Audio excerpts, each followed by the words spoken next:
ನಾರದ ಮುನಿಗಳೇ, ಮುಂದಿನ ಅವತಾರ ಯಾವುದೆಂದು ಸ್ವಲ್ಪ ಉದಾರವಾಗಿ ಹೇಳಿದಿರ? ನಾರಾಯಣ ನಾರಾಯಣ ಲಂಬೋದರ, ಇಲ್ಲಿಯವರೆಗೂ ನೋಡಿದ್ದು ಉಗ್ರ ರೂಪಿಗಳನ್ನ. ಆದರೆ ಮಹಾವಿಷ್ಣುವಿನ 7ನೇ ಅವತಾರವಾಗಿ ಬರುತ್ತಿರುವುದು ಎಲ್ಲಾ ತಾಯಂದಿರು ಆಸೆ ಪಡುವ ಮಗ, ಹೆಣ್ಣು ಕಲಗಳೇ ಗೌರವಿಸುವ ಮಹಾನಾಯಕ, ದಶರಥ ಮಹಾರಾಜರ ಮಗ, ಸೀತಾದೇವಿಯ ಪ್ರಿಯಪತಿ, ಲಕ್ಷ್ಮಣನ ನೆಚ್ಚಿನ ಸಹೋದರ, ಮರ್ಯಾದೆ ಪುರುಷೋತ್ತಮ ಶ್ರೀ ಶ್ರೀ ಶ್ರೀರಾಮನ ಕಥೆ ಹೇಳಕ್ ಬರ್ತಾ ಇದ್ದೀವಿ. ಶ್ರೀರಾಮಚಂದ್ರರೇ, ಇದು ಯಾವ ಯುಗದಲ್ಲಿ ನಾರದ ಮುನಿಗಳೇ? ನಾರಾಯಣ ನಾರಾಯಣ ಗಣಪತಿ, ಇದು ತ್ರೇತಾಯುಗದ ಕತೆ. ತ್ರೇತಾಯುಗದಲ್ಲಿ ಅಯೋಧ್ಯೆಯಿಂದ ಲಂಕೆಗೆ ಹೋಗಿ ಅಸುರ ರಾವಣನ ಸಂಹಾರ ಮಾಡಿದ ಕತೆ. ನಾರದ ಮುನಿಗಳೇ, ನಿಲ್ಲಿಸಿ, ನೀವೇ ಕತೆ ಹೇಳಿ ಮುಗಿಸುವ ಹಾಗಾಗಿದೆ. ನಾರಾಯಣ ನಾರಾಯಣ ಗಣಪತಿ, ಶ್ರೀರಾಮನ ಕತೆ ನೋಡಿಕೊಂಡು ಬರೋಣವೇ? ಬನ್ನಿ ಹಾಗಾದ್ರೆ.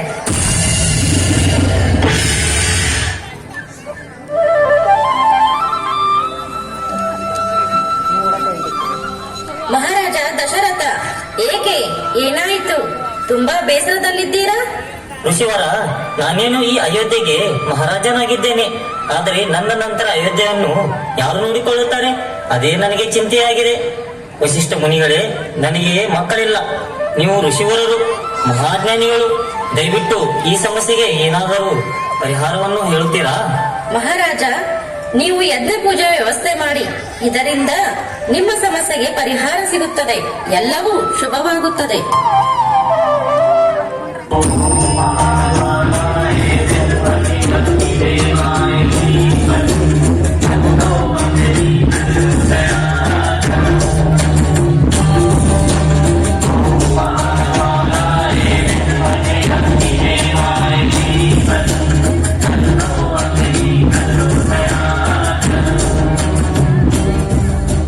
ಮಹಾರಾಜ, ಈ ಯಾಗವು ಸಂಪನ್ನಗೊಂಡಿದೆ.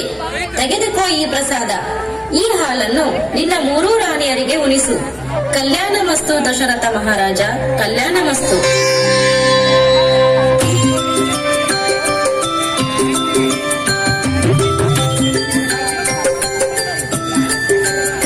ಹೀಗೆ ಯಜ್ಞ ಪೂಜೆ ಮುಗಿದ ಮೇಲೆ ತೆಗೆದುಕೊಂಡ ಪ್ರಸಾದದಿಂದ ರಾಣಿಯರಿಗೆ 4 ಜನ ಗಂಡು ಮಕ್ಕಳು ಹುಟ್ಟಿದರು. ಒಂದೊಂದು ರತ್ನಗಳಂತೆ ಹೊಳೆಯುತ್ತಿದ್ದರು. ಅದರಲ್ಲಿ ದೊಡ್ಡ ಮಗ ರಾಮ ಸಾಕ್ಷಾತ್ ದೇವರ ರೂಪಿಯಾಗಿ ಹುಟ್ಟಿದನು.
ರಾಮ ನಾಮ ಹಾಡಿರೋ ರಾಮ ಬರುವನು, ಅವನ ಹಿಂದೆ ಹನುಮನು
ನಾರದ ಮುನಿಗಳೇ, ಅರ್ಧಕ್ಕೆ ನಿಲ್ಲಿಸಿಬಿಟ್ಟಿರಿ. ದಶರಥ ಮಹಾರಾಜನಿಗೆ 4 ಮಕ್ಕಳು ಹುಟ್ಟಿ ವಂಶೋದ್ಧಾರಕರನ್ನು ಪಡೆದುಕೊಂಡರಲ್ಲವೇ ಆ ಅಯೋಧ್ಯೆಯ ರಾಜ? ನಾರಾಯಣ ನಾರಾಯಣ, ಇಷ್ಟಕ್ಕೆ ಮುಗಿಯುತ್ತದೆ ಲಂಬೋದರ. ಜಯ ವಿಜಯರ ಕತೆ ಕೇಳಿದಿರಲ್ಲವೇ? ಜಯ ವಿಜಯ, ಜಯ ವಿಜಯರ ಕಥೆಯೇ ಅದೇ. ಹಿರಣ್ಯಾಕ್ಷ ಹಿರಣ್ಯಕಶಪಗಳಲ್ಲವೇ ದ್ವಾರಪಾಲಕರಾಗಿದ್ದು ಮಾನಸ ಪುತ್ರರಿಂದ ಶಾಪಗ್ರಸ್ತರಾಗಿ 3 ಜನ್ಮಗಳ ಕಾಲ ಮಹಾವಿಷ್ಣುವಿನಿಂದ ದೂರ ಉಳಿದು ರಾಕ್ಷಸರಾಗಿ ಜನ್ಮ ತಾಳಿ ಆ ನಾರಾಯಣನಿಂದಲೇ ಹತರಾಗುವ ಕಥೆಯಲ್ಲವೇ? ನಾರಾಯಣ ನಾರಾಯಣ, ಹೌದು ಗಜಾನನ. ಆದರೆ ನೀವು ನೋಡಿರುವುದು ಹಿರಣ್ಯಾಕ್ಷರ ಮೊದಲ ಜನ್ಮ.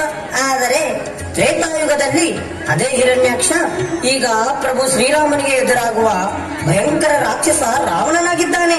ಅದೇ ಹಿರಣ್ಯಕಶಿಪು ರಾಕ್ಷಸ ಕುಂಭಕರ್ಣನಾಗಿದ್ದಾನೆ. ಹೌದಾ ನಾರದ ಮುನಿಗಳೇ?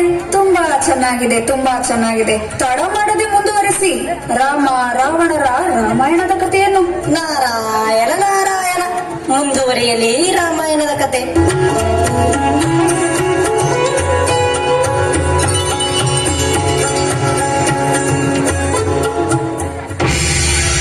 ನಾನು ಚತುರ್ದಶಕ ಭುವನ ಭಯಂಕರನಾದ ಲಂಕೇಶ್ವರ ದಶಕಂಠ ರಾವಣ.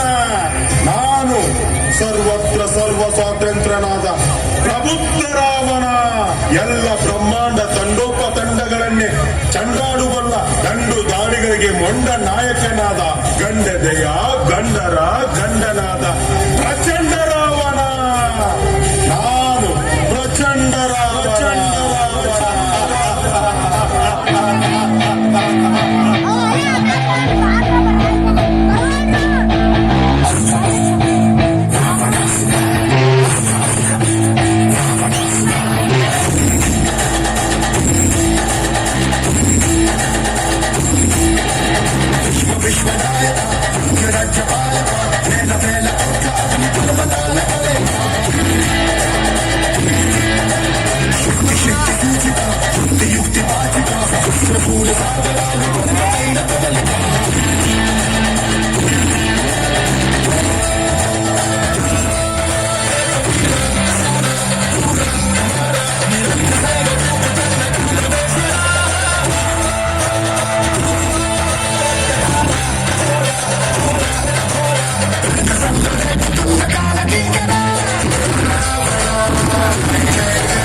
ಪ್ರಭು, ಅಲ್ಲಿ ನೋಡಿ, ಬಂಗಾರದ ಜಿಂಕೆ ಇದೆ.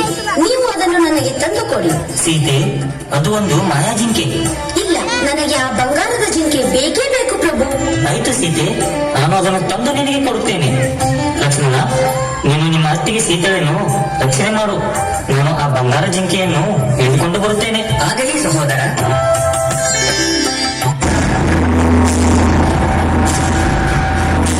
ಲಕ್ಷ್ಮಣ, ಲಕ್ಷ್ಮಣ, ಲಕ್ಷ್ಮಣ! ಅಲ್ಲಿ ನೋಡು ಲಕ್ಷ್ಮಣ, ಪ್ರಭು ಶ್ರೀರಾಮರು ಕೂಗುತ್ತಿದ್ದಾರೆ. ಅವರು ತೊಂದರೆಯಲ್ಲಿರಬೇಕು. ಹೋಗಿ ಸಹಾಯವನ್ನು ಮಾಡು. ಮಾತೆ, ಪ್ರಭು ಶ್ರೀರಾಮನು ಇರುವಾಗ ಅಲ್ಲಿ ಯಾವ ತೊಂದರೆಯೂ ಬರುವುದಿಲ್ಲ. ನನಗೆ ನನ್ನ ಸಹೋದರನಾದ ಶ್ರೀರಾಮನಿಂದ ಆಜ್ಞೆಯಾಗಿದೆ. ನಿಮ್ಮನ್ನು ಬಿಟ್ಟು ನಾನು ಹೋಗಲ್ಲ ಮಾತೆ. ನೀನು ಇವಾಗ ಹೋಗಲೇಬೇಕು, ಇಲ್ಲವೆಂದರೆ ನಿಮ್ಮ ಸಹೋದರನ ಮೇಲೆ ಆಣೆ. ಆಯ್ತು ಮಾತೆ. ಹಾಗಾದ್ರೆ ನೀವು ನಾನು ಹಾಕಿದ ಈ ಗೆರೆಯನ್ನು ದಾಟುವಂತಿಲ್ಲ. ಇದು ನಿಮ್ಮ ಸುರಕ್ಷತೆಗೆ ನಾನು ಹಾಕುತ್ತಿರುವ ಲಕ್ಷ್ಮಣ ರೇಖೆ.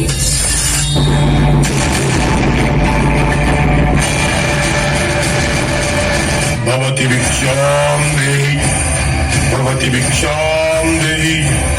ಭಿಕ್ಷೆಯನ್ನು ನೀಡು ಮಾತೆ, ಭಿಕ್ಷೆಯನ್ನು ನೀಡು.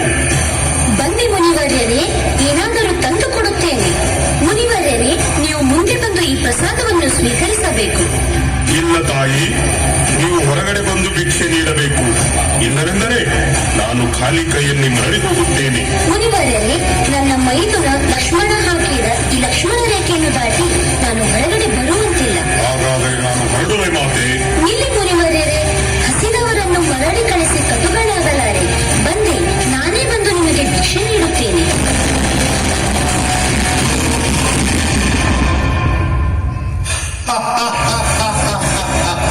ಸೀತೆ, ಮೂರ್ಖಳಾದೆ ಸೀತೆ, ಮೂರ್ಖಳಾದೆ.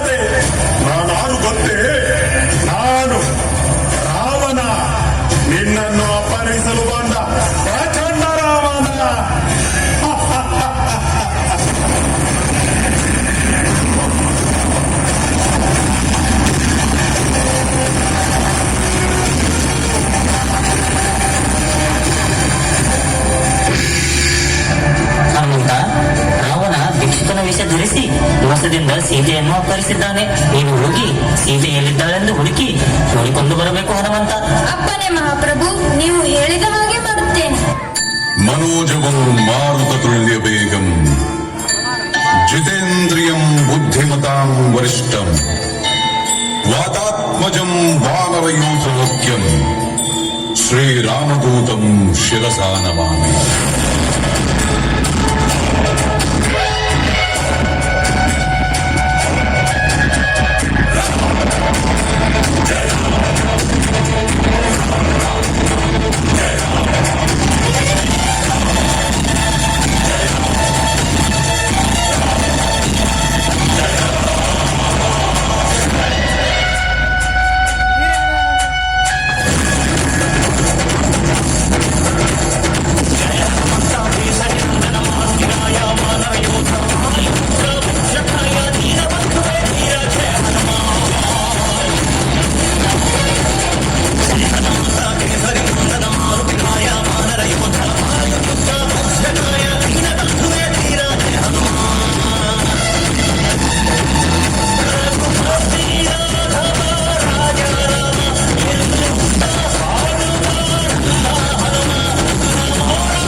ಸೇರ್ಸನೆಯನ್ನು ತಪ್ಪಿ ಸೈನ್ಯವನ್ನು.